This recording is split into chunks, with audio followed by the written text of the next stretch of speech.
It has been quite a productive start to the week here at MTL. You might be wondering why I said MTL. Ladies and gentlemen, for those of you just joining us, good afternoon and a very warm welcome aboard this EasyJet flight, shortly departing to London Gatwick.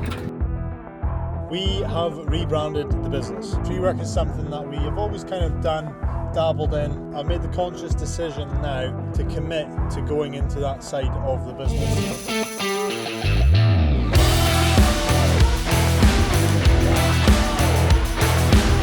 I am away to Southampton this evening for a mastermind tomorrow. It is a tree surgeon's mastermind. A lot of it is relatable to the landscape industry, and ironically, now that we are going into the trees, feels like I maybe should have waited and done this year.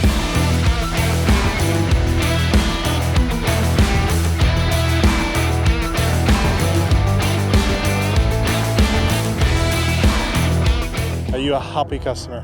We are very happy customers. What a team. Great boss, great team, all works together and it's a great job. Hugely professional job. Thank you. Thank you very much.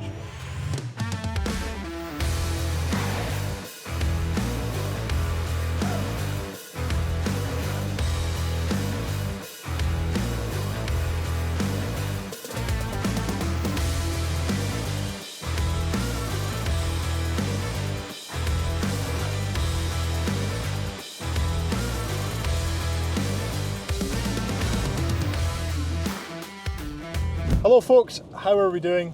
It is a Friday afternoon here in not so sunny Scotland. It's currently 5 degrees and raining, but it is not snowing and it is not frosty yet. Starting this video on a Friday, a bit back to front, I really want to try and get a bit of momentum going again with the videos. It's just this last few weeks to the start of the season have been a bit kind of up in the air. Just been trying to focus solely on getting things in line and in order, not having to worry about picking up the camera and producing content for you guys, which I really do enjoy doing, but I need to be in the right mind frame for it, and I also do not like putting mediocre content out there. I could be showing you guys the ins and outs of what I'm doing in the office and stuff like that. Maybe that's for another video, but anyway, it's Friday afternoon. We've had a fairly productive week. Started a fence project for an existing client that we have done a fence for before, a couple of years ago now. They are now doing the return down the side of the house, but they've also got a builder in just now doing a wall, which we will have to build on top of the wall as well. Kind of at a standstill with that. We'll hopefully get back to it on Monday. We'll get that cracked on, but it's good to get a start. The guys are also starting another project for another regular customer, one that I went and looked at last video. They got the go ahead for that. In the meantime, we've also had little jobs here and there to fill in, so it's good. Starting to pick up again. The diary's starting to get a little bit busier. Inquiries are coming in, pricing up jobs, some fences to do as well, which is good because we can do that in this sort of time of year. And yeah, it just feels good to have a little bit of momentum again. It's very difficult through the Christmas period to sort of switch off and chill out when you're not doing anything. I feel like that complacency, which is necessary, and it's good to obviously take some time off and recoup and recover and regain that energy, but it also, like, you kind of want to get going again and try and fix what might be going on, or just get back in and start improving things or moving the needle again. Like I've said, we haven't been in the best position going into the winter again. I do not need to tell you guys that. I could hide that from you guys, but I would be lying to myself. It's very much similar to the situation we were in last year. We're fine, we're going to be fine, always make it work. But one thing I've just spoken about to a friend on the phone is about what we want to sort of achieve this year. We're kind of both on the same playing field. Since the start of this business, I have been growing it since day one to where we are now. I have continuously grown year after year after year, and I do not regret doing that because it's got me to where I am just now. But there is so much things that need to be improved, and one of them is cash flow. When you're growing a business, it sucks a lot of revenue out of your business, and you often wonder, why have I not got any money? And it's because you've been throwing it back in, maybe not being frugal enough or paying enough attention to the money situation and forecasting cash flow and forecasting what you can actually spend allocated here, or what do you need to save for the tax bill and stuff. You hear it all the time. Anyone running a successful business giving out advice, it's know your numbers, and it's something that we had a rough understanding of in the last wee while, but really knowing your numbers, knowing what targets to hit, trying to get efficient with pricing, making sure that you're accounting for everything, not overpaying on subscriptions and so much other outgoings, trying to just rein that in a little bit. Sometimes it's about taking 2 steps forward and 1 step back. And that's okay, there's nothing wrong with that. You can sometimes take a bit of a hit to your ego and your pride, but very much my goal this year, and you guys can hold me accountable to this, I want to try and streamline and systemize and improve what we already have and try and just limit the growth. In a service-based business, you've only got really 2 modes. You've got profit mode and you've got growth mode. And we have been in growth mode since the get-go. Profit mode looks like hitting capacity. So if you hit capacity with your work, you're really busy and stuff, you could either go into growth mode, you could get new kit, more teams, extend your output so you can take on more work, or you don't do that, you don't take on anyone else on, you don't buy any trucks, you don't buy any equipment, and you just try and maximize your profits. You maybe raise prices and then build it back up to there. That's when we start making money and noticing it. There is obviously still things I want to do and still things I want to buy. There is things in the pipeline that I will discuss with you in this video, but not right at this moment in time because it's a whole new conversation. But there's a lot of things I want to do this year to the business, but I'm really going to try and just limit the growth, really try and make efficient what we've already got and try and make good money at it, try and build a better product, try and improve the whole all-round scenario for our customer, for the guys, and really just try and start implementing systems into the business which future-proof it going forward. They take a lot of the emotion out of day-to-day tasks. The business doesn't run me and I run the business. It's better for everyone that way. Even little day-to-day things about trying to make things efficient for the guys, respecting their time, giving them enough time to do jobs, but also making sure that everything's organized and streamlined and so much easier, because that takes away the stress from everyone then. If you're coming into the yard in the morning and you're trying to scramble around, you don't really know what you need for the day, or you forget things, you get to the job site, oh, I forgot that. It's really just a lack of planning and forward thinking, and scheduling the diary is something that I've struggled with forever, and it's something I'm trying to improve. We're trying to also build a team structure within the company just now.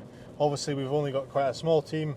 There's only 6 of the guys and obviously Katrina in the office. But again, had this conversation with another friend who I'm actually going to see just now. These things seem a little bit silly and trivial, having that team structure within a small team, because everyone knows each other, everyone gets on. It's not a massive team with a really clear hierarchy, but when you implement these things, it might sound a bit cringy and pointless at the time because of how big the team is or how small, but more importantly, what it does is if you have that sort of mid-level authority, not necessarily management, I think you've got to get to a certain size before you get mid-level managers, but having that structure in the team that you either have a supervisor or a foreman, a team leader as such, you start creating structure in the team. People know where they fall, or people know where they answer to, or who's responsible, or they have a clear vision of what their role is and an understanding of what their role is. And then what happens is when you start taking on new members of staff, there's a clear structure and hierarchy there to follow. And it's not about power tripping or like, oh, he's in charge or dictating. It's about having that structure. We need that. We need someone to lead. We need someone to follow. We need someone to answer to. And creating that, I think, is going to be really important. We've kind of always had it. Kyle essentially led the maintenance side of things. Damien was kind of in charge of the landscaping things. But that word kind of isn't any good. You need to create clarity and intention in what you're doing day to day. And something I'm really mindful of this year, and I've spoken to the guys. It feels cringy doing this sort of things when you've got 6 people standing in front of you opposed to 20 people, because it doesn't feel as big, it doesn't feel as meaningful, but it is meaningful, and these things have got to be done now. You've got to have the sort of difficult, cringy conversations now, and that is setting you up to grow. You're getting the system in place. That is a system essentially. Having that structure in the team. It avoids people phoning you all the time with your issues and stuff. Who's your supervisor? Go to your supervisor with your issue. If they need to come to me, they can come to me. It's about taking myself out of the equation and building this business in a way that I can either step back, and it's not something I plan on doing anytime soon, but building something that you do not have to be a part of. You don't have those golden handcuffs because you are the one who sorts everything out. When there's an emergency, you come and sort it out. Bit of a boost for your ego. Oh, I can't reverse this trailer. Oh, don't worry, I'll do it.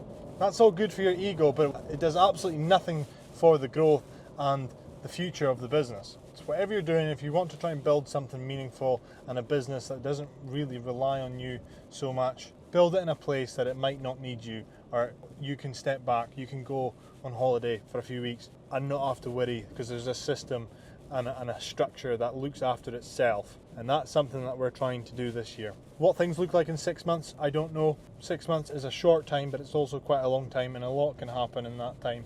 We don't know what jobs will come off, don't know how busy we'll be, but by this time, in 12 months, I'd like to think we'll be in a much better position, and the business will be a bit more like a business. Because I, for one, currently don't own a business, I own a job. And I can imagine a lot of people watching this right now, you are the same. And that's no disrespect to anyone, it is just naturally the way things go. But I have seen it for what it is. But if you want to have the freedom that being self-employed or running a business should have, we go into these things not for the good of our health, but to create something that's going to provide for us and build a future and build wealth, etc. Not something that requires you to be there every single minute of the day to function. Anyway, I'm going to stop rambling now. On my way to look at a job that Sam from J-Rock Grounds Maintenance has kindly passed over to us, and then I'm going to go and catch up with him because it has been a minute.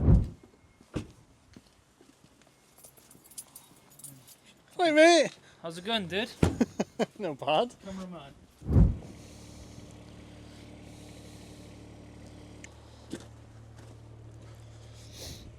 The camera's back, Ed. You know how much I love that. Yes. Try it, mate. Alright mate. How you getting on? No bad, yourself? What are we up to like? We're just digging this area out to put in some concrete pads for a lean-to that's going up. Nice. So we're currently giving this a light scrape out with a digger, and then digging 3 holes by hand, and yeah, then we're going to put these together, get our footings bang on where we want them. Do you want to explain to the viewer why we're digging it by hand? Because the digger can make more of a mess for us, and It's quite hard to dig small holes with a Yeah. digger. and to be on the safe side, we're using our trusty old hands. So that's the biggest tool. Joey's doing a wonderful job protecting the protecting the garage. What like? So yeah, basically the guy started this on Friday. Concrete edging went along like that. So we've taken that out, widening it, and then putting 3 concrete footings along for the lean-to legs. On this wonderful cold January afternoon. Well team, good afternoon. It is currently 10 to 2 on a Monday. Well, I'm continuing the vlog on a Monday instead of a Tuesday or a Wednesday because I forgot to pick it up. It has been quite a productive start to the week here at MTL. You might be wondering why I said MTL. We have rebranded the business. Let me explain. So, as I have mentioned in the vlogs before, tree work. Tree work is something that we have always kind of done, dabbled in, offered the services where we could. The majority of the time, it was only ground related stuff. Seemed too much of a pain to get subcontractors in and pricing up jobs and stuff. I've made the conscious decision now to commit to going into that side of the business. I feel like it's not something that you can be half in or half out. You've kind of got to do it all or not at all. Now, does that mean we're going to turn into Scotland's biggest arborist firm? No, it doesn't.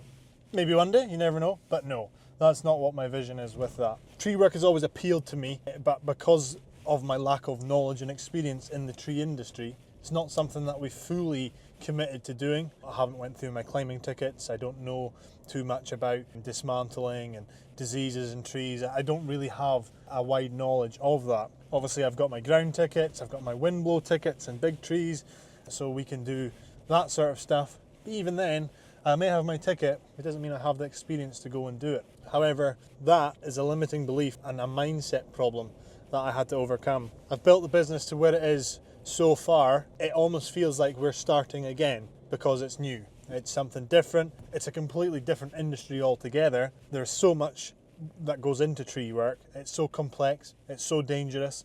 It is quite daunting committing to that line of work.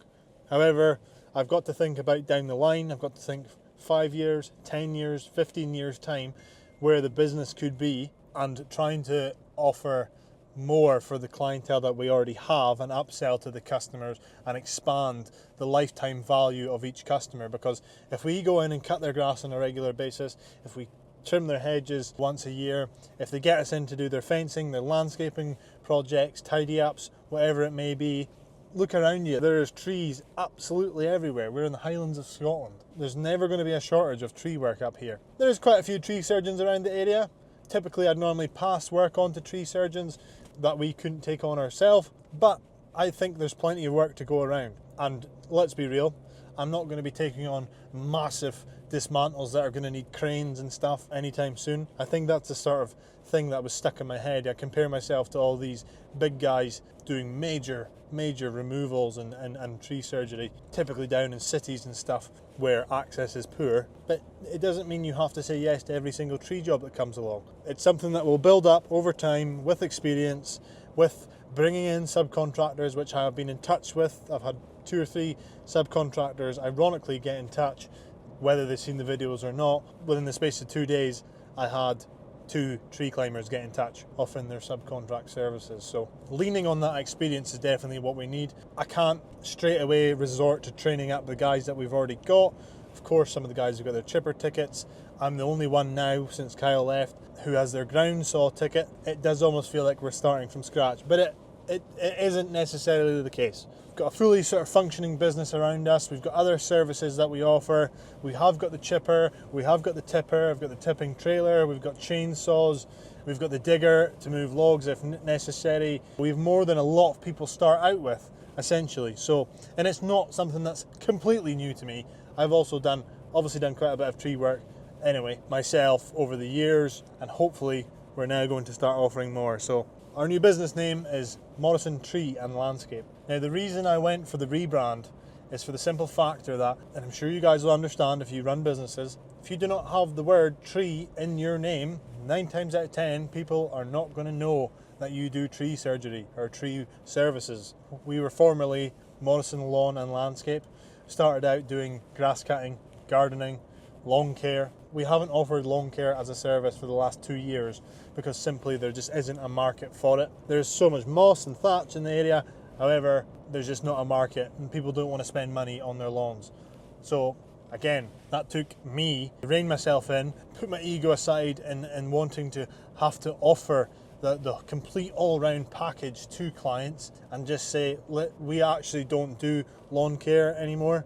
You can get in touch with Green Thumb or someone or any independent contractors that actually offer that. We don't do that anymore. Same with the patios and the hard, difficult landscaping.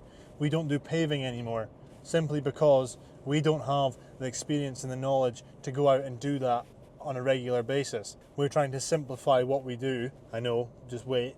We're trying to simplify what we do so it is easier to learn, easier to pick up, and easier to train people to do, and it keeps us consistent with our results. You might be thinking, well, why the heck are you going into tree surgery? And I understand where you're coming from. It is something that I am personally interested in, and I've personally always admired tree surgeons, the big kit, the feeling and adrenaline that you get when you're dropping a tree. It's just something that I'm quite interested in. So it is much as a business decision as it is a personal decision, and there's plenty of money in it. Like, I'm seeing there's so many windblown trees around this area right now. Once we get our name out there, once we get a bit of momentum, once we get a bit of experience behind us, it's another string to the bow, and it's also something that we can go and do in the winter months. Not fun, but it's something that we can do while there's snow on the ground. And let's be real, the tree season is in the winter. Once the birds start nesting, a lot of work gets halted.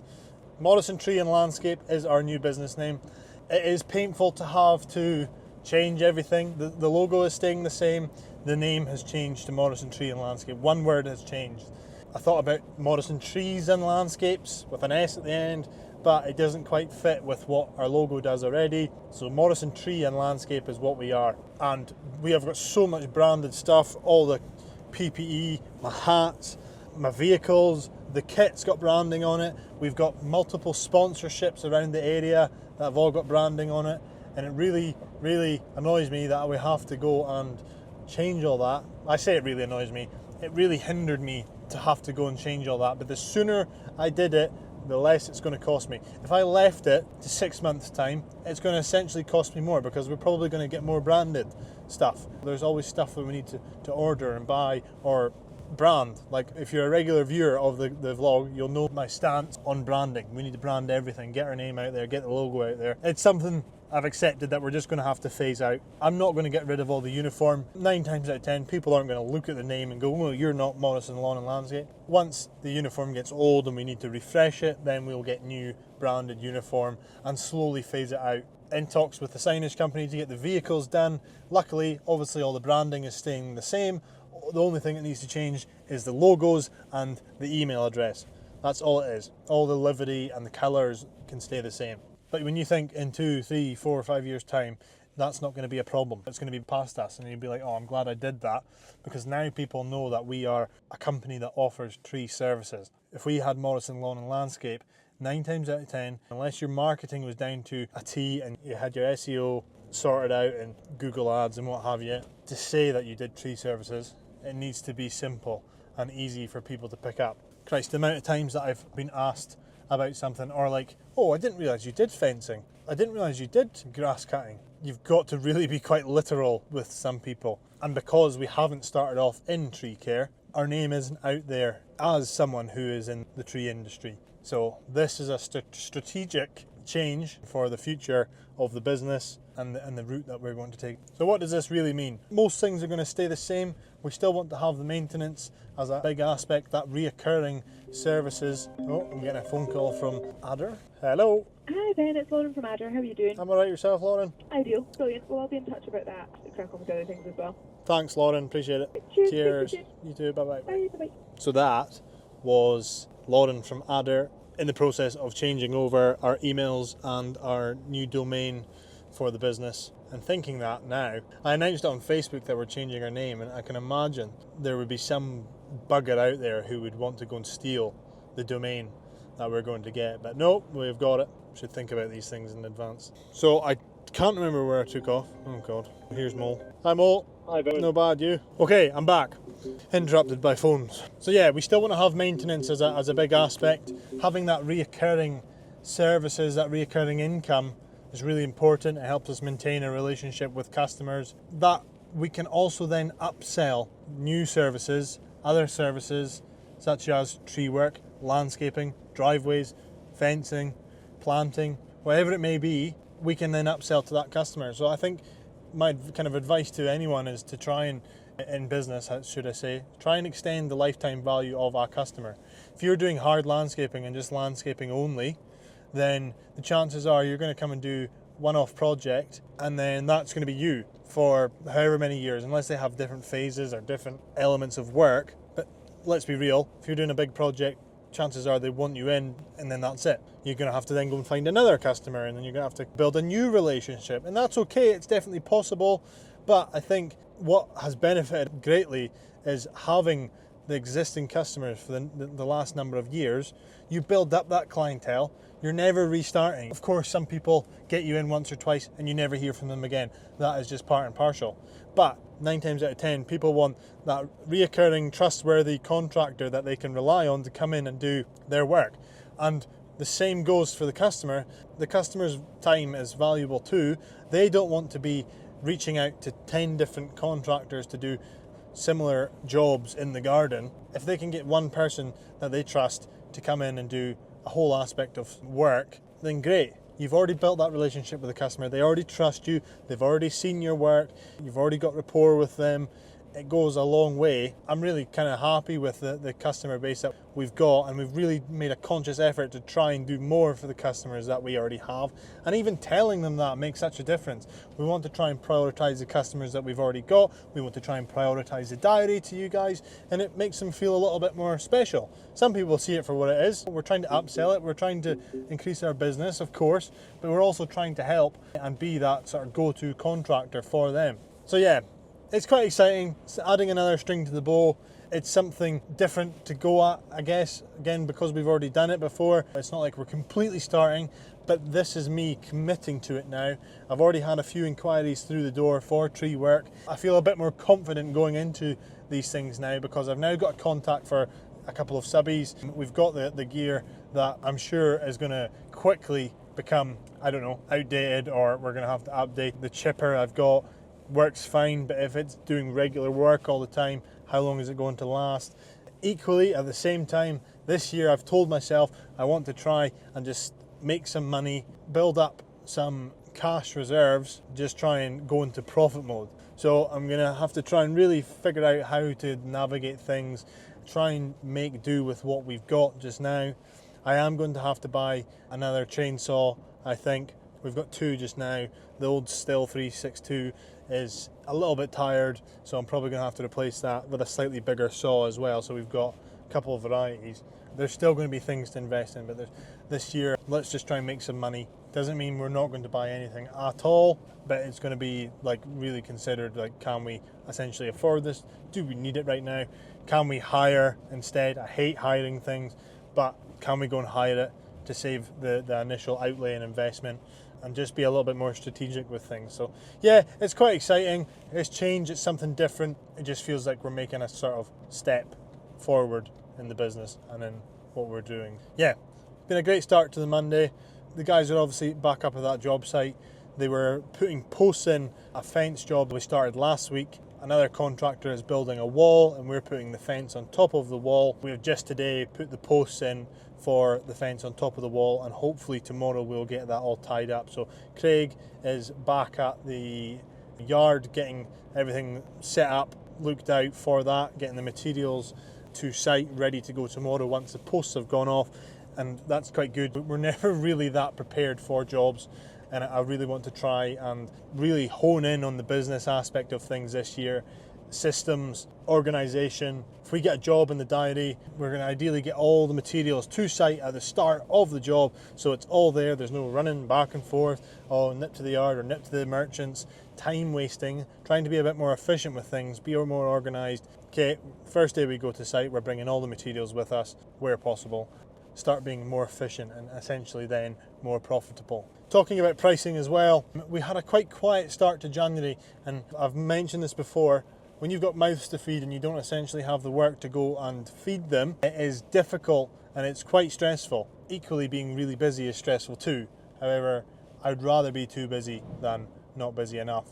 It's picking up now, certainly a lot more inquiries are coming in. January is quite a slow month, people don't really think too much about their garden, but if you proactively go out and look for that and give people prompts and a nudge, you'd be amazed at how you can actually then turn over work. It is also worth mentioning, when you're not that busy, that can sometimes warrant you being able to lower your prices, because essentially if you've got no work for the guys to go and do, you're making no money. Some money is better than others. Now obviously you don't want to lower it significantly where you're losing out, and then you're also setting the bar low for future work. If you go and price a job for one customer at X amount, and then the next time when you get busier again, you've doubled it, then it's such a big jump. But it's something I have thought about and gathered some advice about. We've typically been like, this is our day rate, this is what we need to make. We're not going to go in any less than that. But to get busier again, until you hit capacity, it's okay to sort of lower those prices just a little bit, just to make you a little bit more competitive, keep the guys busy and keep the wheels turning and keep the money coming in. So if you are quiet in the winter, don't be afraid to lower your prices just a little bit to make it a little bit more appealing to customers, but that doesn't mean that it's okay to constantly undersell yourself and constantly go in cheap, because otherwise you're never going to be making any money. Just food for thought, I just wanted to mention that. By the way, we are in talks with photographers and videographers to try and up the content that we produce here. Obviously I had Enrico. Enrico runs his own gig, he's really busy. We want something a bit more sustainable. Enrico's still going to be there helping and editing and stuff and coming out the odd day, but I'm generally looking for someone on a bit more of a permanent basis that can come and do some all-round content for myself and for the business. Since putting the post out last night, we have had quite a few inquiries, so it's looking quite promising. So we will see how that develops, but I really want to hone in on the content this year. It's quite hard to commit to doing that now at this time of year when the cash flow isn't the greatest, because it obviously costs quite a lot of money. Like, I don't know how many thousands of pounds I spent last year on content creation, and let's be real, it hasn't really made a direct financial return because we don't get paid to do the content. So it's one of those things you've got to speculate, to accumulate, and eventually it'll pay off. So it's one of those ones, we'll do it now and figure out how to do it later.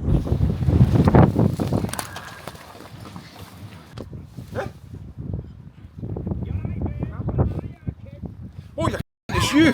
Camera thing. There's no cameras here, like. Likes the camera, him. Alright, boys, are you winning? Aye. What do you think? Looks good from my house. Your house must be pretty fed up with that joke, right? Look.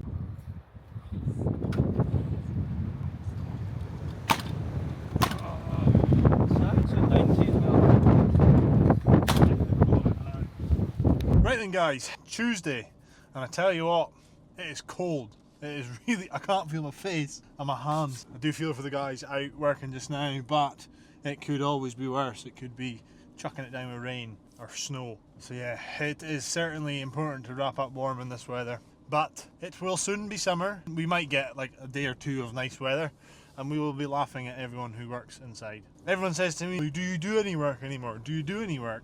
And like, truth be told, like, there's not enough work for me to go and do. Like, essentially I'd be taking work away from the guys. So it's a good opportunity for me to actually go out there and work on the business for one, and do all the stuff behind the scenes, work on the sales and marketing, and also getting jobs in, pricing jobs. I'm quite grateful that it is this time of the year that I'm doing it. I'm not gonna lie to you. That being said, I always try and make sure the guys are wrapped up. They've got sufficient winter clothing. They've all got a pair of thermal welly boots, they've all got a pair of waterproof dungarees, they've all got a pair of snow pants, like dungaree things, jackets, gloves, jumpers, hoodies, hats, you name it. And a lot of businesses don't really offer that, like winter workwear. If you're expecting your team to go out there and perform in poor conditions, you've got to offer that. You've got to look after them, and I've always been a big advocate for that. And I've actually had comments from people who have left me saying, like, as far as things go as being an employer and a boss, Mike even said it, that you've been top notch. Like, amount of comments, the guys got comments from people on site when they were all in the same uniform, same this, you guys all look the same. And yeah, like, my boss looks after me, it goes a long way. You feel a bit more like a team, you feel a part of something. And it sounds silly, but it is true.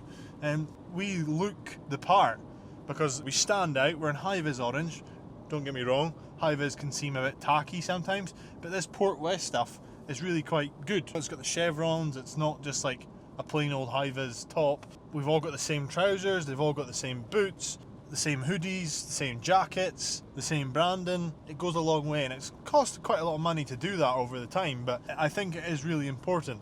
Even when you pull up to job sites and you see all the vans sign written, they're all looking the same, they're all looking smart. It makes such a difference. So if you're starting a business, or if you're thinking about how do I improve my business, look at these things. I think these things should be standard across the board. Get your vans sign written professionally and consistent, looking the same. Like, it's trivial, but I quite like having white vehicles because they all look the same. I wouldn't go and buy a black van or a grey van because it wouldn't tie in with the branding.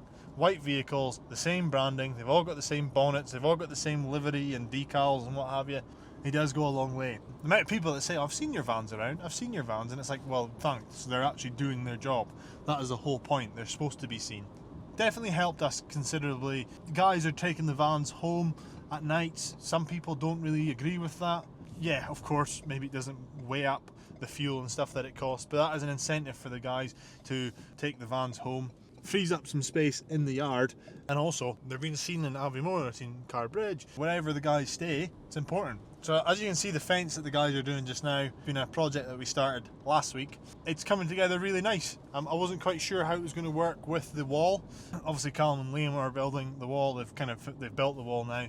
They built pockets in the wall for the posts to go in, so that was quite easy. There was no digging for that, and I've really had little input with that. I've obviously kind of explained to them what the best way to do it is, what we kind of need to do. We need to try and tie in the top above the wall, and then the fence drops away and goes down the garden, trying to tie that in to make it look good. Yeah, I think they've done a great job, And again, it's just testament to having a standard way of doing things. We do fences all the time now, and we do them in the same way, same gaps, same format. Yes, maybe people have got their own ways of doing things, but if you have a standard way that the company does it, that can really help you be consistent with your results and consistent with your output. It goes a long way. And then the guys get more confident doing it, they get a bit more efficient doing it, they get quicker, and they don't need as much of your input. God, I remember years ago thinking, how the hell do people get guys to put posts in? Like, that's so important. Like, I struggled to do it, like, because I hadn't done very much of it. You big up these things, you make them seem more of a big deal than they are, because you have lack of experience. And I used to think, how the hell do you send guys to go and do that? Here we are now. I've not put a single post in there, but I have shown the guys how to do that. And it's not necessarily I've shown everyone how to do it. I've obviously given my 10 pence now and again as and when needed, or when I'm on site and I've got questions. But you get someone on board, you may take your first employee on, you train them up to how you want to do things, or how you want the standard to be. Then you take on another employee, and then that person trains up the new guy. And then once you've got that momentum, you've got a bit of establishment, the momentum you build is mental. It's actually crazy. I remember for like 2 or 3 seasons, I was going into the grass cutting season with new teams, new people who hadn't done grass cutting before, hadn't done the route before, and it was like, oh, I've got to show everyone this, I've got to show them how to do it and stuff. It was when Kyle and Damien came on board, we went through the grass cutting season together. The following year we had more teams, and then we also had Kyle and Damien who had done all of the grass cutting before. That built the momentum into the new season. So we weren't starting completely from scratch. We had a baseline, we had some guys with experience, and it took the strain off me. So you've got to think about it in a compounding way. Take your first guy on. I was always one-on-one. We were always like working together. So I was always showing, I was always a teacher. Once you start taking on more guys, you retain those staff. Those staff then step up with the responsibility of teaching the new person the standards you want to uphold. And it just compounds. The more guys you take on, the longer you do it, you start to build something that has a bit of beef behind it, has a bit of experience, and it's so important. No one in that team there has any previous experience of doing landscaping, maybe a little bit, very, very slightly. Everyone's done a bit of grass cutting in their time, or fencing. No one has had an experience in doing it. But over a little bit of time and practice and doing it and being taught and mentored by the guys who have experience in doing it, from me, Damien, when he first started, he had no clue how to use a strimmer. I mind when the first day he came out, it was myself, Dennis, my old neighbour, who used to come out and help me, and Damien, and we were cutting grass, and there was lines going into the garden, there was like marks everywhere, and I thought to myself, this isn't going to work out. Fast forward nearly 2.5 years, Damien is now essentially team supervisor of the landscaping and the fencing squad. Although he's not here right now, he's away doing his football thing that he does. He has stepped up into that position, he has learned and he has upholded the standard, and he's just taken it in his stride. So it's also a message to anyone taking guys on. See the people who come through the door and they've done it before, they've done all this, they've got all the experience in the world.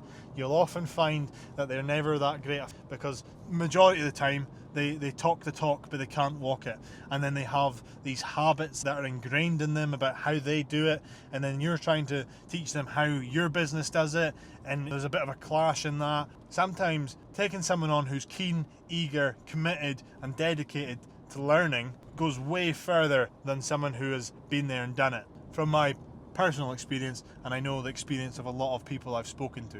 So it's something to just consider. You might want to take on someone who's got experience, but for your first employee, if that isn't an option and isn't readily available, that's also quite daunting to take someone on who knows it all essentially. Someone who you can take on who's keen to learn, who shows up, works hard, can be way better than the person who's done it all. So yeah, whoever you can get, whoever's just keen and interested, that is unfortunately, like, that should just be the standard, but that is kind of unheard of nowadays. A lot of people just come and go, what's the pay like? how many holidays do we get? They're just looking for a job. And those people often tend not to give you their all. I've always said it, I need people who are genuinely interested in the landscaping industry and what we do, have an interest. If you want a job, if you just want to get paid, go and work in the co-op. Go and work in something that doesn't really require that much like effort and commitment to making sure the job is done right. Because when you're working for a paying customer and you're providing a product and providing a service, there's a standard to be upheld, and you've got to meet that standard. And if your team don't meet the standards, it's not the team that get the wrath, it's you. You get a phone call, you get an email saying, oh, this hasn't gone right, or I'm not happy with this, then you've got to go and address it. So from the very start of me taking on guys, I've always upheld the standard. I've always not been afraid to say that is not right, because it's an uncomfortable thing to go to someone who's just done a job and call them out and say, you haven't done a good enough job there, that is not the standard. Maybe they've done it by accident. If they've done it with a lack of care, then it's like, what are you doing? Why are you even here? Sort of thing. You've got to keep people accountable, and then you've got to also train themselves to be accountable. You've got to create an environment and a culture that builds that excellence. Like, the guys know how anal about things I am and about how I want things done. And it's not just about me, but it is about upholding the standard of the business. For so long, I worked by myself. I was the one doing all the jobs. I was getting the good reviews, and I was really good at my job because I enjoyed it, and I was quite anal about getting things right, and I like things done a certain way, quite a perfectionist. So you can often find when you start taking on guys, customers go, oh, it's not quite the same as how you used to do it, or it was better when you did it, or this didn't happen when you did it. And unfortunately, like, for them, like, I'm building a business here, I cannot just be doing it myself all the time.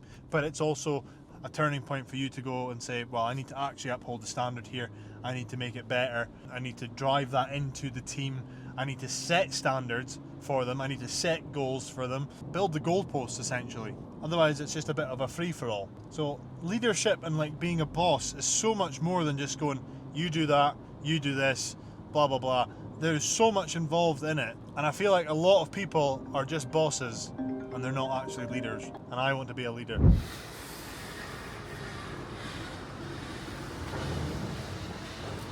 you drink sparkling water? I know I'm going to get a lot of hate, probably some unfollows, but this is elite. You don't understand until you start drinking it and you start liking it. I never used to like it, but now that I do, it's all I drink. Yeah, sorry. If you can tell, I've not had a coffee this morning. Anyway, it's Wednesday morning. I'm just in the yard just now. The guys are getting set up, ready to go back out to the jobs. Mo and Dav are going to be finishing that fence today. Didn't catch it on camera last night when I got back, but they've boarded pretty much everything. Just got to do the little step down bit, return to the gates, hang the gate back on, and just any finishing touches. So that'll be good to get that finished and invoiced. There's also a bit of gravel and stuff to get for around the fence, so we can do that. I am away to Southampton this evening for a Mastermind tomorrow.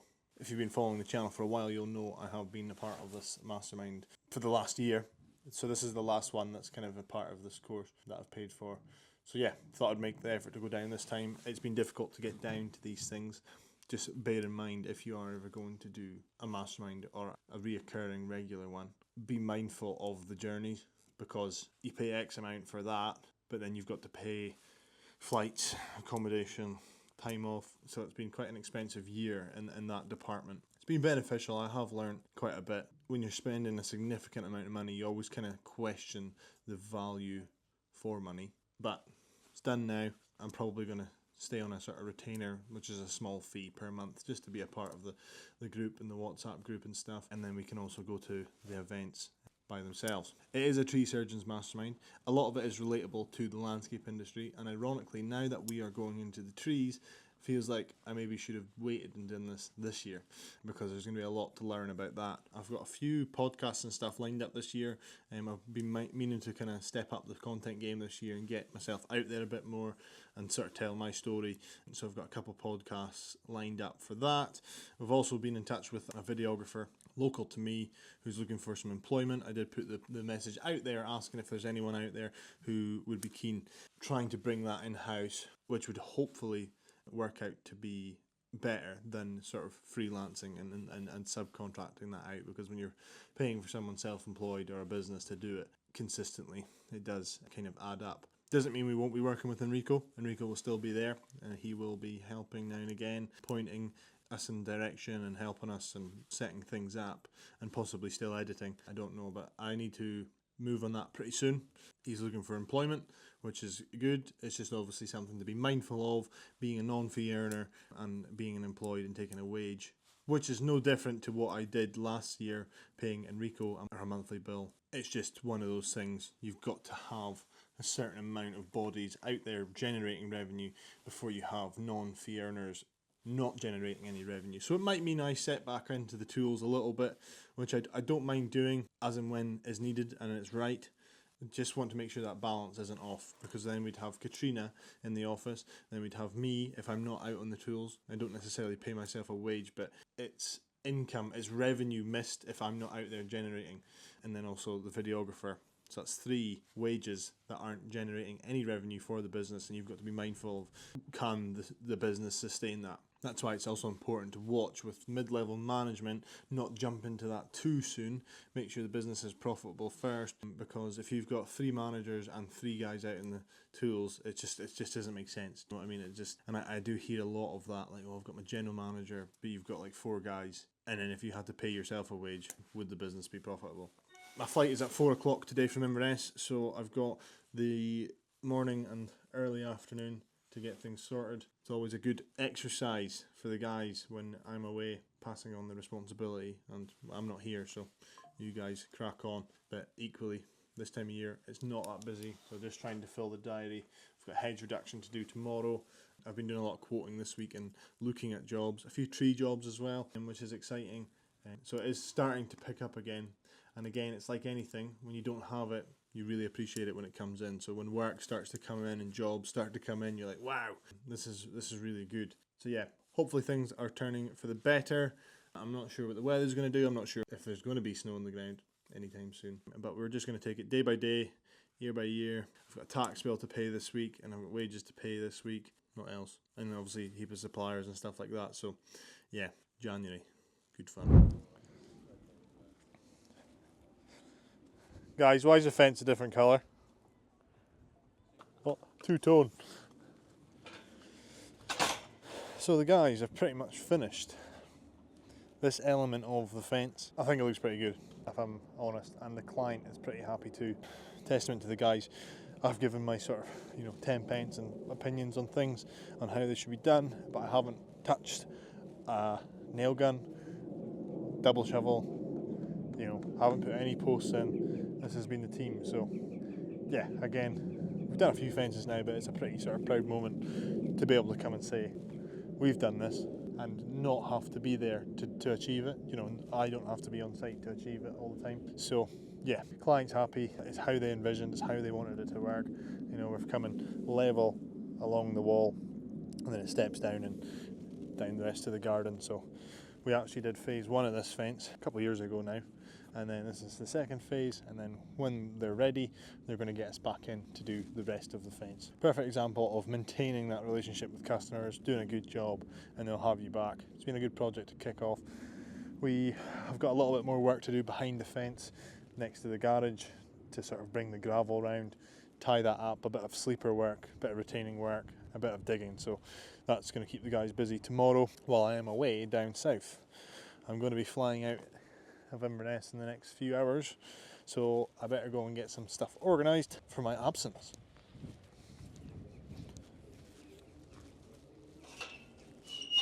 This, by the way, will just fade to the same colour, just darker boards, more saturated. Well guys, it's certainly a better day than it was yesterday. The sun is out, it's 8 degrees. Yeah, can't really beat days like this in January.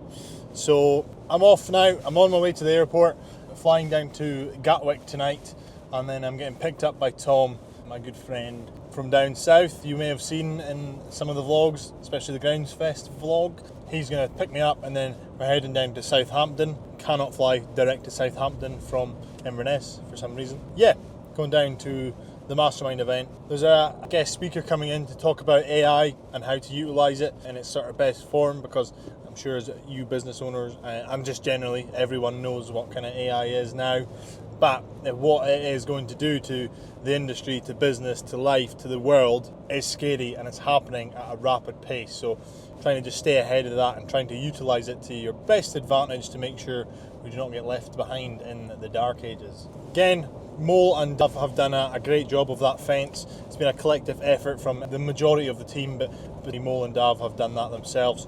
Yeah, clients are delighted. I'm happy. I'm like, that is the standard we work to. The guys know the standard we work to. They've done everything like I would have done it. It's a milestone to be celebrated and stuff, and it's just, they've done it before plenty of times, but that's really like one job that I've just not really been involved in all too much. They've been working with the client, they've been kind of discussing things, and the feedback that we get from clients about how good the guys are and how polite they are and how well mannered and stuff, it's really testament to who they are. So if they are watching this, much appreciated. I will tell them in person. I did tell them back there, like, good job. There is, like I said, that was another fence we did. I'm going to be that dad. We built that. There is, like I mentioned, another element to the job, sort of tidying up behind the fence, and I've kind of left that to the guys to sort out themselves. Like I say, kind of leaving that responsibility to the guys. They were kind of checking with me, what do you want to do? And I said, listen, I'm going away. This is a good opportunity for you guys to sort of what to do, the sort of standard. These things, there's no right or wrong way to do it. It's a custom job as such, but they know how to make it work. So I said, this is the basics of what we need to do. We sat there and discussed it with the client, with the guys there. And I said to the client, you're in safe hands. And I think he knows that after them building that fence today. So yeah, I'm pretty happy. Amongst everything else going on, it's pretty stressful at the moment. Again, wage bill to pay on Friday with the 2 weeks off at Christmas. I'm not going to lie, cash flow is not in a good position whatsoever.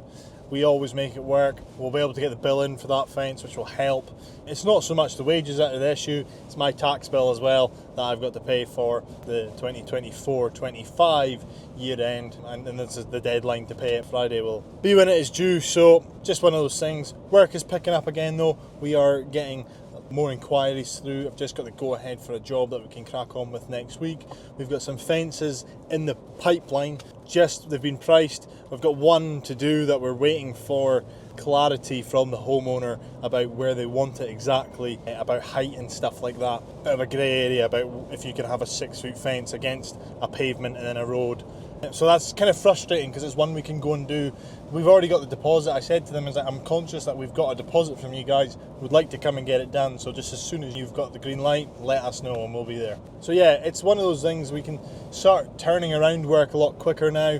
I've got a couple tree jobs to price. Obviously been in touch with a couple of tree surgeons as well. Probably going to try and headhunt or even just look for a tree surgeon who doesn't mind not being a tree surgeon all the time. And what I mean by that is someone who has the tickets, has the experience, but wants to come and grow and be a part of that journey that we're on now. Obviously, it's completely new to us.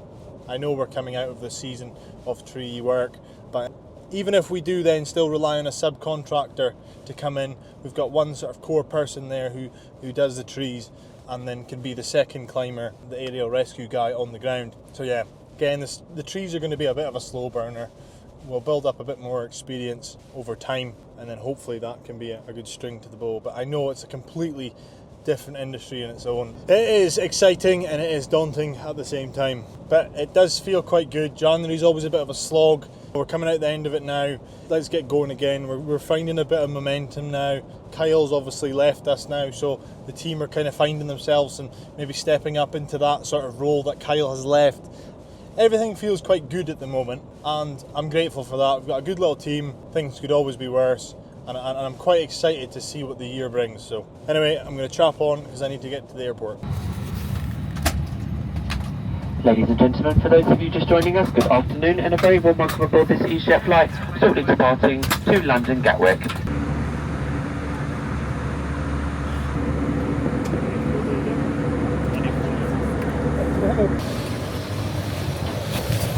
Right, so we have arrived in Gatwick.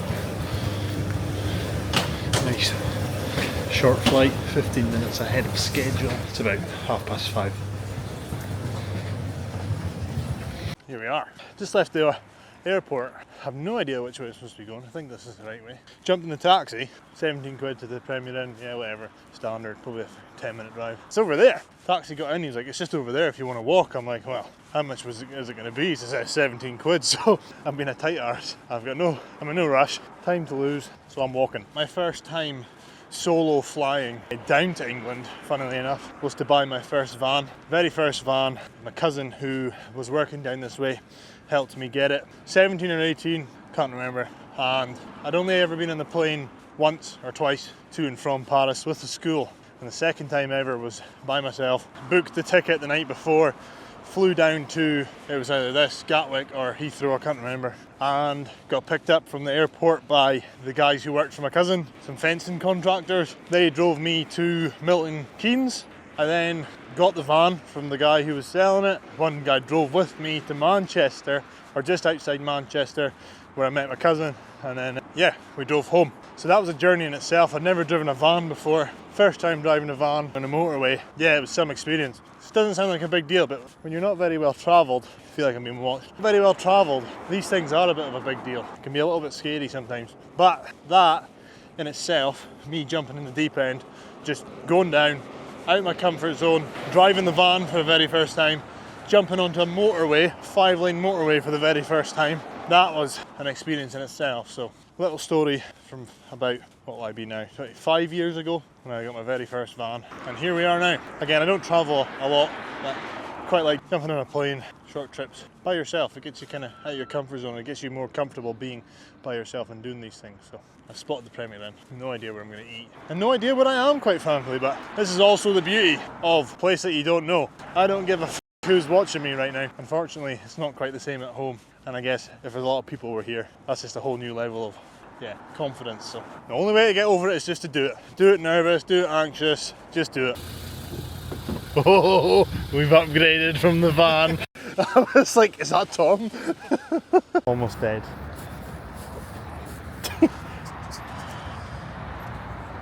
Wee coffee break. Stretch me out.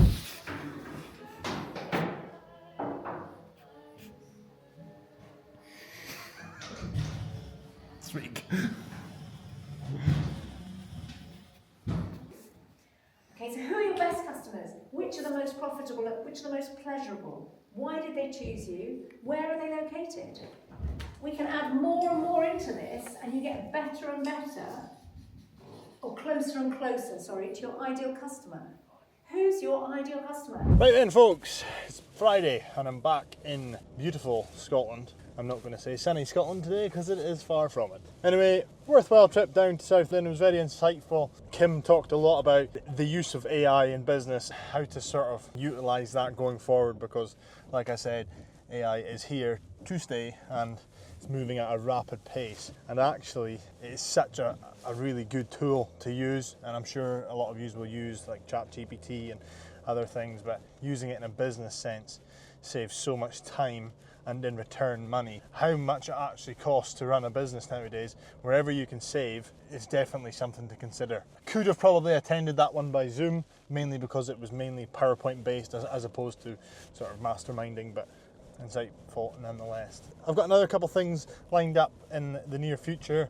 Potentially jumping on a podcast next week, and then also going to another mastermind event down in Edinburgh, which should be good. Always looking to expand my knowledge and widen my circle and network of people, like-minded people, other business owners, and that's one way to get ahead of the game, is to learn from other people. Find out who has done it and then find out how they've done it, not how you do it. It's one of those things. You'll learn a lot more from people who have done it than trying to figure it out yourself, which you can certainly do. It just takes a long time. Anyway, I've just pulled up onto site. We're going to see how the guys are getting on. Right, mate. No bad, you? No bad. Have you dented my trailer yet? I've not been in the machine, but that's a man to ask, right? Have you dented the trailer yet? No, I've not. Can do that.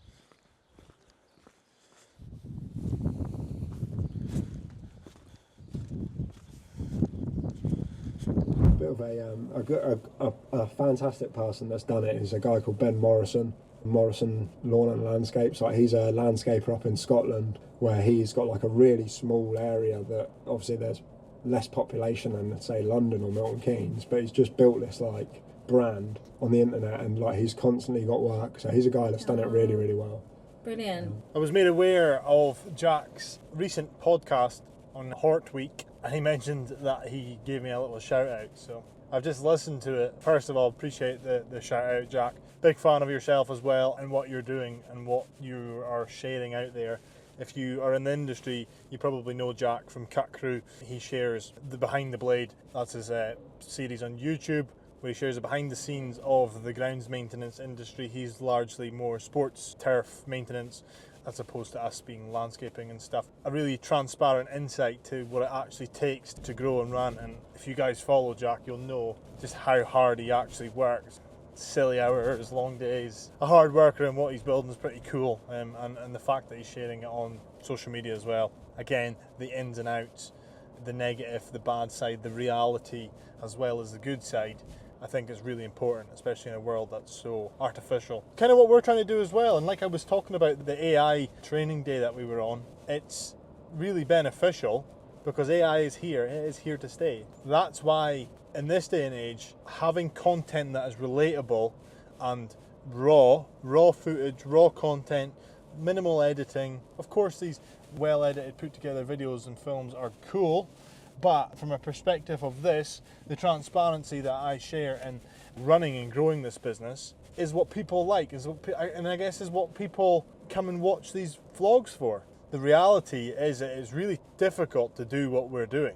It comes easy to some people, it comes a little bit more harder to others, and to other people it's just completely just off the cards, because the stress that you have to endure to run and grow a business, the stuff that you've got to put up with on a day-to-day basis is just nuts. It is just crazy. I really do like the resilience that it builds over time. Going through these tough, hard moments definitely shape you into the person who you're becoming. Nothing ever comes good from your comfort zone, which I've always been a big fan of. Uh-oh. No, the dumper is well and truly stuck in that soil there. He's going to have to get pulled out or tip his load. Yes, as I was saying, again, just the resilience that you need to go through. There's times I think, like, people ask me, is there times you just wish you didn't run a business? And the answer is yes, of course it is. There's times where it's like, is this even worth it? It's difficult, but it's just one of those things. You can make it worse or you can make it easier on yourself. Having the discipline to make the right decisions, and there's quite a lot to it. For example, I mean, this morning I had a wage bill, which was just north of £15,000. I had my tax bill to pay, which was maybe around £6,000. And then next week, I've got a 15 grand VAT bill to pay. So that's like 35, just near 40 grand that you've got to make. And you've got to pay that. To me, that's nuts. Like, I remember making 40 grand in a year. And it's like, it's crazy that that's actually what we have to pay out. Yes, of course, someone commented on one of my TikToks when I said I've got a 15 grand VAT bill that's essentially put us back into our overdraft. He said, nobody pays a VAT bill. You collect VAT on behalf of HMRC and you pay VAT. You pay them. Whereas he is right, he is logically right. It's not easy to do that and manage cash flow. And again, I've got accountability in that aspect, that I haven't got the business into a position where it's healthy going into winter and it's not as stressful. But it's also very difficult to know what to do and call the right shots, and when do you do this and when do you actually just take your foot off the gas a little bit.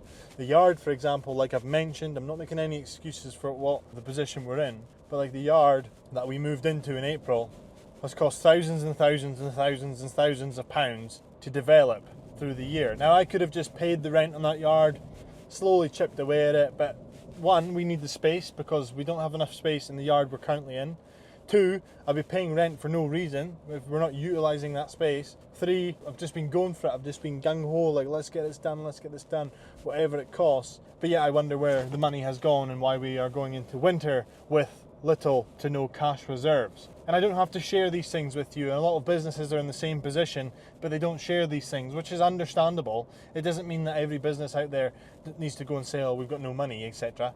But the whole idea of this, in the vlog, and what I'm trying to show is what it actually takes to grow and run a business, because it isn't easy. What I face and what a lot of other people face in trying to grow. And I've not got it right, obviously. I've done okay so far, but there's still things that I need to improve on. I'm quite hard on myself.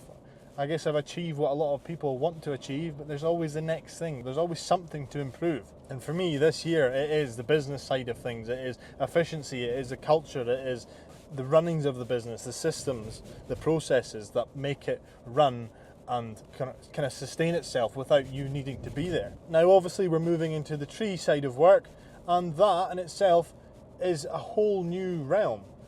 I'm actually on my way up to Inverness just now because I need to buy an additional chainsaw, probably a slightly bigger saw, for any of the bigger works that we're going to get.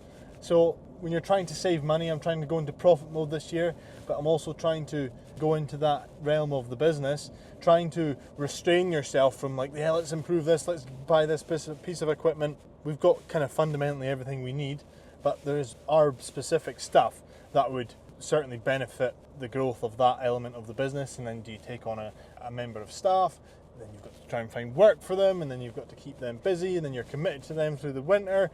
But then if you take your foot off the gas, what is right, what is wrong, when should I go for it, when should I not? We're kind of at a stage now and a size now with Katrina coming on full time in the office in the next week or so. She'll be up to full-time hours opposed to 3 days a week. We're in talks with a videographer. That's going to be a sort of part-time into full-time role as things develop.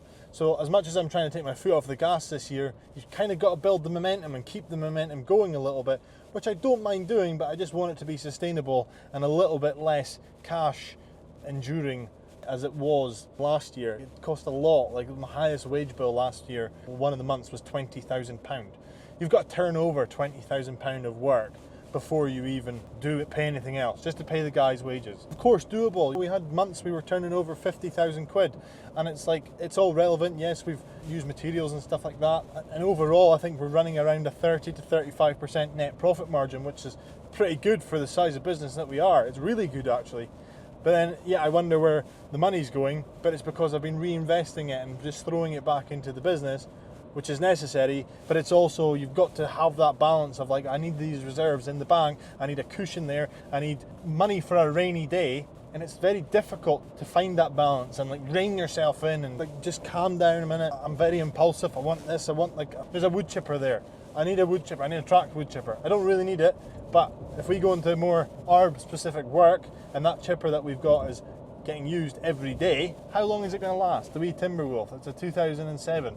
It's done us the job up till now. It's been a great addition. Cost me $3.5 grand. But is it going to be sustainable going forward? That's going to be a bottleneck, etc. And then it's like, do you want to take on another piece of finance? How much is your finance per month as it currently stands? When are things going to be getting paid off? I could have taken a loan. I considered taking a bank loan to try and help with cash flow and just get us out of this hole and sort of have that as our cash reserve. But equally, that's another burden to pay each month. So I've kind of went off the idea of that and hopefully just trying to crawl back out of February, back out of winter, coming into February now. January's out the way. January's always a tough month. Work is slowly starting to pick up, but I'm trying to keep on top of it. The weather has been really kind to us just now, but it could turn for the worst. Trying to then get prepared for the grass cutting season, trying to sort of determine what teams would work best where and how to divide things up a little bit. We've got the maintenance, the landscaping, and then we're going to have the tree element to the business. How do those cross over and how do we structure that? There's so much to think about. There's so much to improve. There's so much to do. It's knowing where to start and how to go about doing it. And it has been a great opportunity this time of year for me to start doing these sort of jobs and tasks before we get super silly busy and I'm possibly required to go back out on the tools in certain aspects. But then when you don't have the sort of cash reserves there, it's very difficult to do that comfortably without the stress of like, I need to pay that bill, or these wages are coming out in the following week, and then a P gets deducted from your account. It's like all these things, which is just standard in business, don't get me wrong, but it is difficult. There's no sugarcoating it. It's hard, but that is what it is, and I need to improve things and make things better and easier for us to sustain things going forward. And a part of that is building a cash reserve in the bank, and what that also entails is not spending any money, which is obviously quite difficult to do. We've got two chainsaws, the old Stihl 362, it still works, but it's going to be on its last legs. It's quite a well worked saw. I've got a Husky 550 XG, I think it is. It's got the heated grip on it. that's another cracking little saw.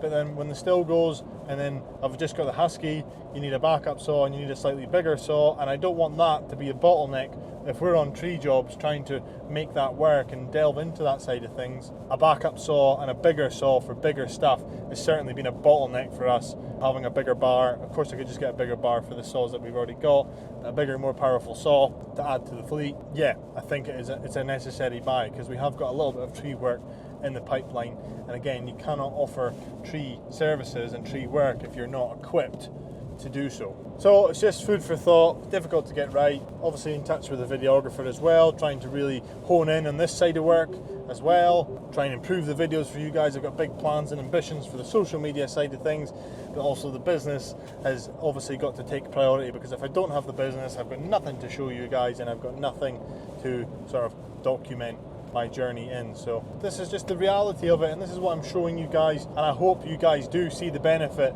from it. I can imagine you do. The amount of messages and comments that I get from people really does humble me. It makes it all worthwhile putting these vlogs together. These cost a lot of money. I probably spent circa 20k last year in videos alone, and like getting edits and stuff like that we have not seen a financial return for. And it's one of those things, if I want to sustain that and be able to pay for Katrina as a non-fee earner, a videographer as a non-fee earner, me essentially as a non-fee earner, if I'm not out there generating revenue, as in on the tools, then I've also got to make sure the business is at a size that it is sustainable enough, bringing in enough revenue each week, each month to sustain all that. So there's a lot to think about. Again, it's all fun and games. Just pulling into an office just now to look at potentially looking after 400 properties for a letting company. So we'll go and see what that's all about. Fortunately, I don't think I'll be able to film anything. It'd be a bit awkward too. So quite an interesting conversation there. Looks pretty promising. Basically, they're looking for a reactive contractor, someone that they can rely on to look after the 400 odd property portfolio that they have. And it's probably quite a good opportunity into the Inverness market, albeit domestic. Everyone sort of comes away from the domestic market, and I understand the reasoning why. I also just feel like there's a bit of a gap for a sort of bigger business dominating that domestic side of things. You often see smaller businesses like myself. So I've been into the letting agents to see about the work that they're requiring, and yeah, seems to be quite a good opportunity. They're basically looking for someone reliable and regular to look after their portfolio of about 420 properties, I think they said they're at. So yeah, quite a good opportunity. Could be quite a good way to get into the Inverness market with having an influx of that work straight away, whatever it's going to entail. Could be quite good. Make it a bit more worthwhile coming up here and then taking on and maybe marketing in the area a little bit more, because Inverness is obviously quite a busy place and it's quite a densely operated market with a variety of like different contractors and sizes and stuff. That being said, there always seems to be a bit of an opportunity for domestic work. I say that most companies, when they get to a certain size, start coming away from domestic work because it's a headache and you're dealing with the person. Each house has got one individual client, so when you're doing a lot of regular maintenance and grass cutting and you have that portfolio, you're dealing with a lot of different people, and it can be hassle if guys don't do the job right, and then you get phone calls and not happy and blah blah blah. However, I think it's because it hasn't really been systemized properly in a way that typically it's usually smaller companies such as us just now that do domestic gardens and properties all the time. As businesses grow and get bigger, they tend to expand into the sort of commercial market, go more down the grounds maintenance route. I still think there's an opportunity for the domestic market if done properly and done right and priced right, organised right. And I think by keeping it simple, as in just sort of the reoccurring service that we do for properties is grass cutting. So we just come in and we cut your grass, trim the edges, we'll maybe do a bit of weed killing as well while we're on site, because it's something that's quick and easy to do, and that way it keeps it simple. Of course we do other work for clients and stuff, but we keep the whole operation on a regular basis simple, that reoccurring. Every 2 weeks we come in, we cut your grass, we leave, that's it. You're paying X to get Y. I know a lot of people operate like that. It's just a regular grass cutting route. And obviously building that consistent relationship with customers allows us to upsell services in the spring, in the autumn, the winter, projects, landscaping, you name it, because you're a trusted contractor for that customer, then they're going to get you in to do everything else. Received an email yesterday for one of our clients who have been with me since nearly the very start. A large property, a large garden that I actually used to push mow to begin with. I had the Toro Time Master, the 30-inch cat. It was a hell of a job. I used to push mow the whole thing, then eventually I got a ride on and stuff, and eventually staff who then now do the grass cutting. I've not cut that in probably a couple of years. Unfortunately, they no longer require our services. They've got another local company that I've just started up, young lad, who has been doing the sort of weeding and stuff like that for them. Again, we don't really do that on a regular basis, and they've asked for the opportunity to price for the grass cutting, and they have done, and they're obviously going to be cheaper than us at this stage, which is totally fine. Once upon a time I'd probably get quite salty about that and stuff, but I started off like that.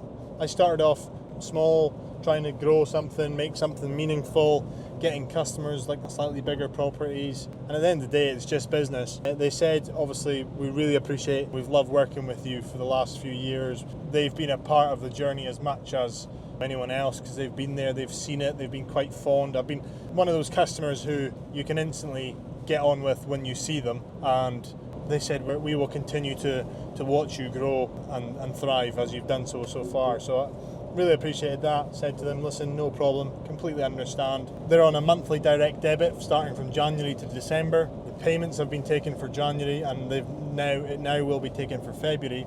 And in our T's and C's, we don't offer refunds. We will offer the compensation by doing the cuts.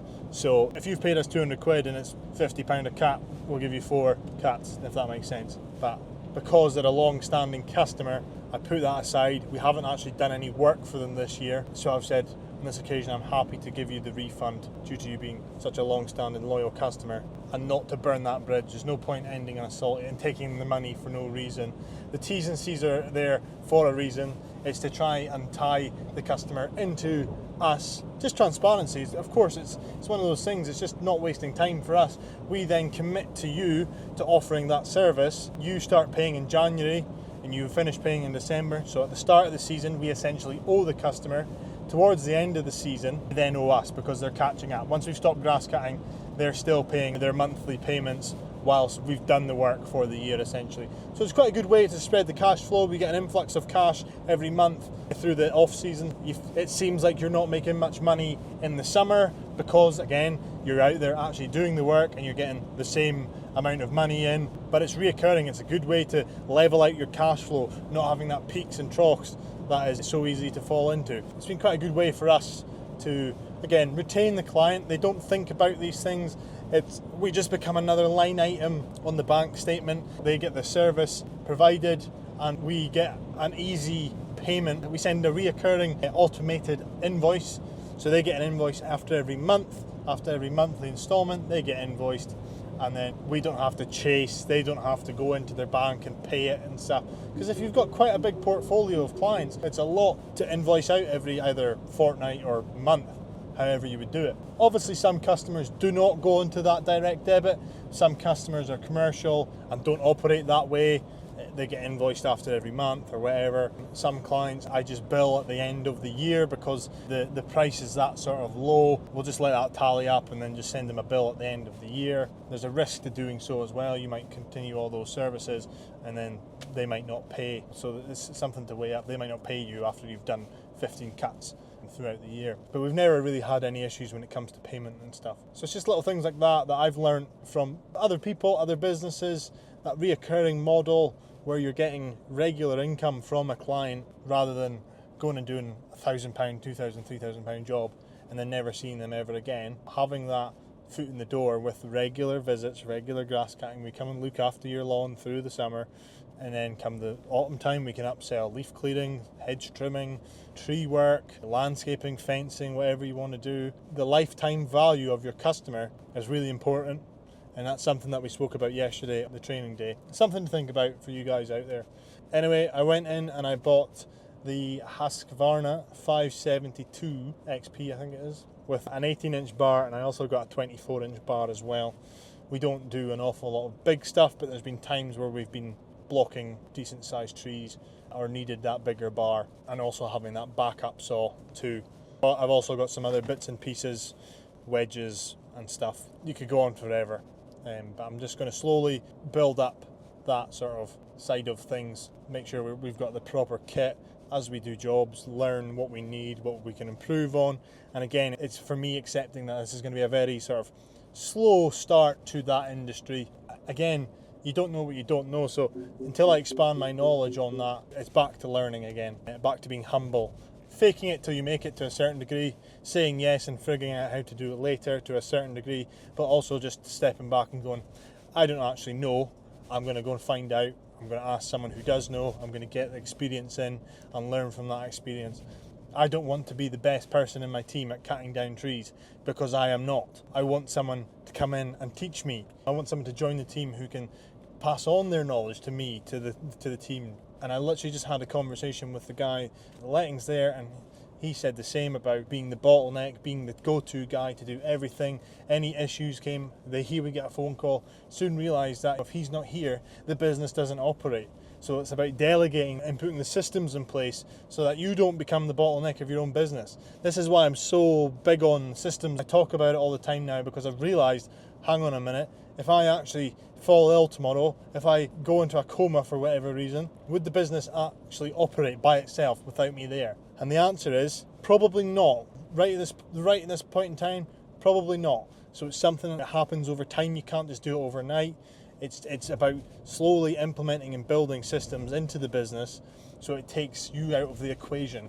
It is a system that looks after that. And to begin with, if you're just starting out, you want to look at things that are taking up your time on a daily basis. Hormozy talks about starting your timer for 15 minutes throughout the day. So every 15 minutes, timer goes off and you write down what you did in the last 15 minutes. Then at the end of the day, you can look at what is taking up most of your time, what can be delegated, or who can you pass that on to, which buys back your time essentially. And a decent book to read is Buy Back Your Time by Dan Martell. Buy Back Your Time. Very interesting way to look at how over time, as you get busier and the value of your time increases, you actually can afford to buy back your time by giving a job to someone, giving a responsibility to someone who thrives and likes the area of time. That's, say for admin, for example. Admin's not my strong point.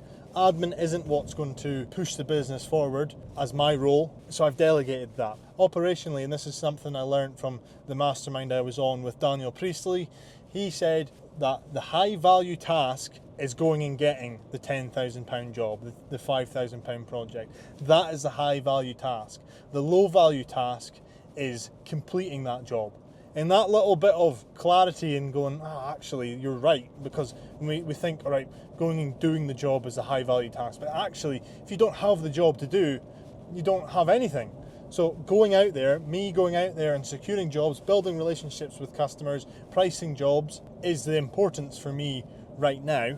And that's what I've kind of been doing. I haven't really been on the tools at all lately. The guys have been carrying on it. I've been giving the responsibility to them. I've been passing that over to them, giving them a little bit more of purpose and responsibility in their day-to-day operations, rather than just being told, go and do that, do this, do this, do this, do it my way. Giving them a little bit of autonomy to carry out that sort of stuff. And I think it has worked wonders for their confidence, their motivation. Having to think for themselves and having responsibility on jobs is important. And this is a prime time, while we're not 100% busy, for me to actually say, hang on a minute, you guys go and do that. We've got the time to do that. Crack on and do it. And this is stuff that happens over time. Again, I've said it before, I still remember the day that I used to have to do everything. I couldn't let the guys put in a post without me there. I had to be the one plumbing it. I had to be the one putting it on the line, because I was so scared of it getting it wrong. Because when you catastrophize these things to being such a complex thing to do, don't get me wrong, if you haven't put posts in before, it's hard to do. You're trying to get it right. It's muscle memory. You're not really sure. You're trying to get it on the line. You're trying to get it plumb. The more you do it, the more comfortable you get with doing it. So again, slowly being on site with the guys, letting them take turns of it, showing them what to do, showing them how to do it, and then just sort of passing that responsibility on, letting your ego just disappear. Go and try that. If you f*** up, we'll fix it. It takes a long time and exposure to get to that point where you can actually say, hang on a minute, you guys are going to go and put a £6,000 fence together and I'm not really going to have much to say about it. And when you build that and you drive that sort of standard into it, then it's amazing what it actually does to the environment. If you hold people accountable to their standards all the time, people will hold to that standard. Sometimes people will slip, sometimes people will let you down. It's about how you navigate that. Why have you done that? What could you have done better? Do they accept accountability for their actions? And then how do we improve on it? How do we not do that again? For example, the guys went and did a hedge reduction yesterday while I was away, and Ed this morning told me that he wasn't quite happy with it. From the video I sent them, it didn't look like the hedge was that wide, so they didn't bring the long reach hedge trimmers. And he said he wasn't 100% happy with it because he said, I know the standard that you work to. And I said, no, Ed, the standard that we work to, our standard. So I said to him, listen, Ed, if you're not happy with it, I want you to go back there and make sure you're happy with it. I'm not making any more money on that job. I'm essentially losing money because his time is now spent doing that again rather than doing something else to generate revenue or value to the business.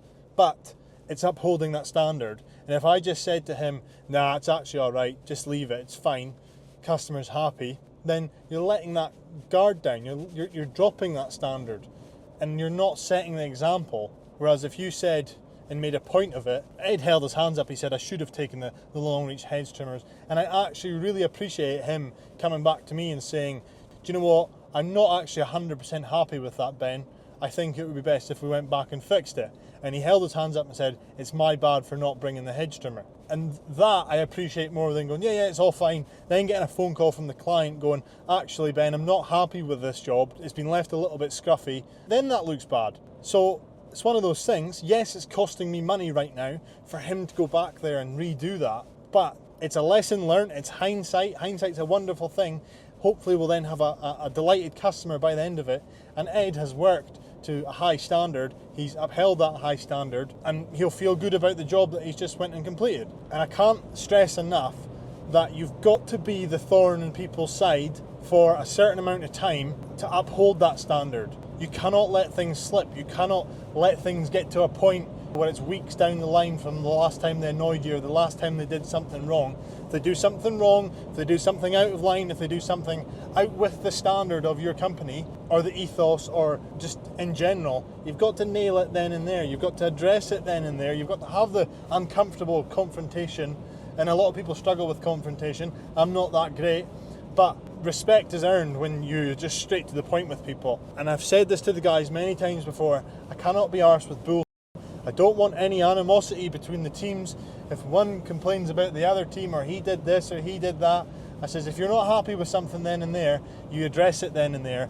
You have the uncomfortable adult conversation with the team and you hold each other accountable. That's what a team is. You don't behind each other's backs. I cannot be arsed with any of that. We've got such a great little team. Of course there's going to be times where he's annoyed him or it'd be better if he wasn't on this job. Just be straight to the point, be upfront and honest, say what you think, say it within a respectful way, and 9 times out of 10, so many issues are ironed out by simply communicating to your team, to each other, straight to the point. Just clarity. Giving people clarity and communication is so important. Just saves my time, saves your time, stops you from assuming. I've talked about assuming. Assuming makes an of you and me. If you don't address these things or don't have these conversations, you start to assume things. The brain's got a funny way of making these little scenarios up in your head, whereas actually if you just sat down and spoke to that person, addressed the problem that's annoying you or bugging you, or addressed the elephant in the room, rather than building that animosity, letting things annoy you, smiling away and just getting on with it until it becomes a point where it hits the boiling point and you can't return. You actually do more damage by waiting than you do by just having that conversation then and there. Communication is so important. I'm not 100% the greatest at it. Don't get me wrong, there's some things that annoy me, sometimes take a little bit of time. It sounds a bit contradicting that compared to what I've just said about addressing things then and there. But you've also got to have an open mind about things, see things from other people's perspective, and then bring that perspective to them and address the situation. How do we move on from this and go from there? Again, it's not a big issue that we have. We don't have that issue within the team, but it's just the odd occasion that you've just got to nip things in the bud before they become a bigger problem and just hold people accountable. Again, just a scenario oh, guys come to me, he wasn't really working to a high standard. When I'm not on site, it's difficult for me to then pull that up with the person without you seeming like you're snitching on the person who's came and told you, which I really do respect them telling me, because if it's affecting their line of work, if it's affecting their job and day to day, that's a problem. And it's especially, we've not had many bad apples in the team, but it is amazing how one negative person can bring down and change the atmosphere of 5, 6, 7 positive people. Like, that one bad apple spoils the bunch.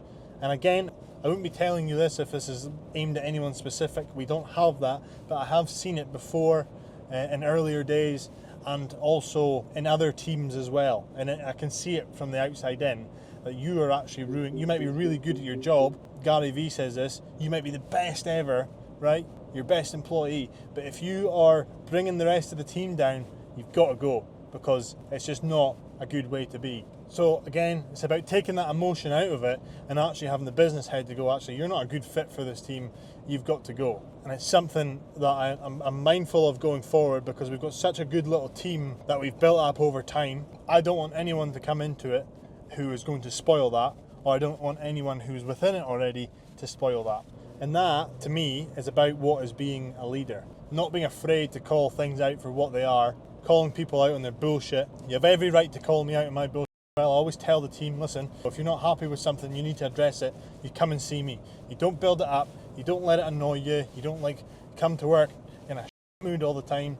Come and address it. I'm an approachable person. People just want to be heard and listened to, and you've got to create the environment where that's encouraged.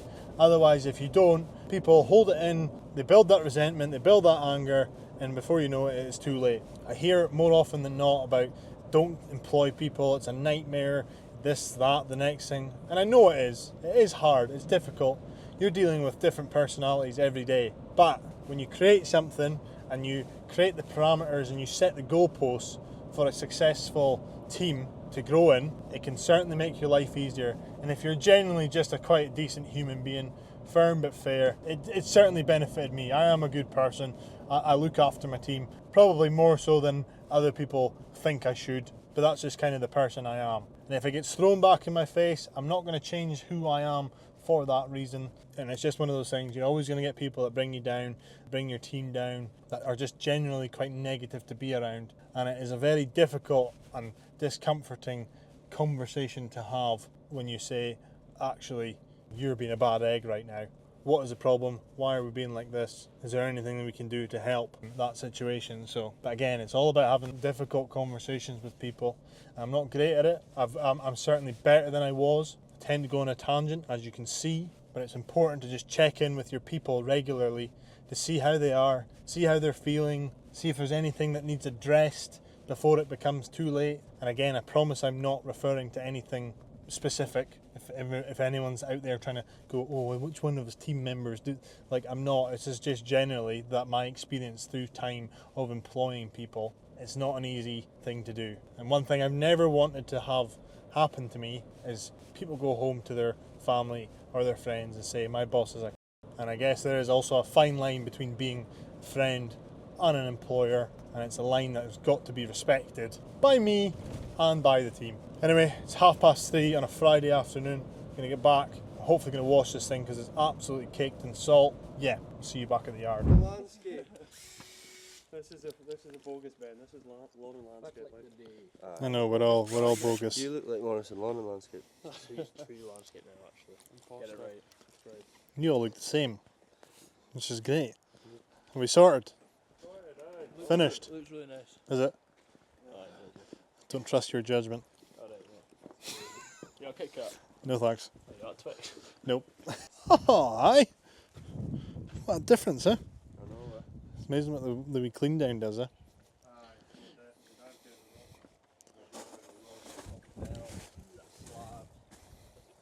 Well done, boys. Top work. Cheers, man. Round of applause. It's Friday. Nah, spot on, it looks good. Roses. Cheers, mate. So good, man. You're the best boss ever.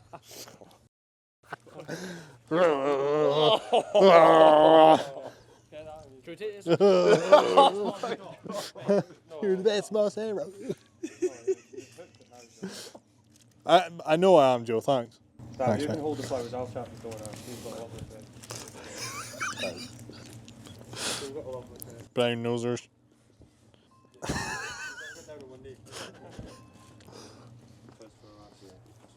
The coffers have been. Yeah, and that leads staff. No, that's fine. So, Looked after as thank you well. very much. Thank you. Thank you guys. Thank you for being such a great team. That's all right. You've got a good team there. Thanks. And they've obviously got a good boss because that's what makes it all work. Exactly. Sam saying nothing. Me at gunpoint every morning.